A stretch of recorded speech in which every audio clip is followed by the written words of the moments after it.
Deer woman, let me tell you the truth. তুমিও কি এটা জেনে প্রতিদিন কম্প্রোমাইজ করছো যে তুমি তোমার পার্টনারের থেকে চিট হচ্ছ? তুমিও কি ভাবছো তোমার ভালোবাসা দিয়ে একদিন সব ঠিক করে দেবে?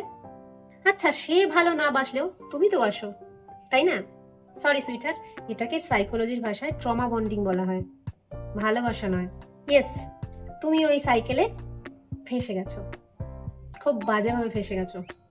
ধরো তোমার হাজবেন্ড কখনো তোমাকে খুব ভালোবাসে, তোমার তোমার খুব কেয়ার করে, খুব যত্ন করে, আগলে রাখে, তোমার সাথে ফিউচার প্ল্যান করছে, আর তুমি ভাবছো হ্যাঁ এই মানুষটা আমার, শুধু আমার।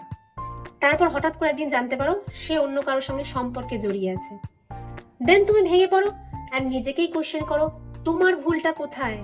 দেন কান্নাকাটি করো, সে আবার কিছুদিন পরে এসে সরি চায়, আবার ঠিক আগের মতো তুমি তাকে অ্যাকসেপ্ট করে নাও, ক্ষমা করে দাও।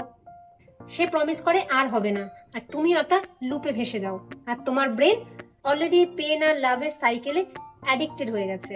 যেই মানুষটা তোমাকে হার্ট করে সেই এসে যদি তোমাকে আবার কমফোর্ট ফিল করায়, তবে তুমি ওই মানুষটার সাথে নাও, তার এই ইমোশনাল হাই আর লো এর সাথে অ্যাটাচ হয়ে গেছো।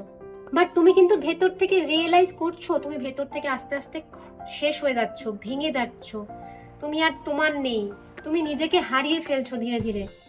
শোনো, চিটিং একবার ক্ষমা করে দেওয়াটা মিস্টেক, বাট বারবার সেম জিনিস টলারেট করে অ্যাকসেপ্ট করাটা ট্রমা বন্ডিং।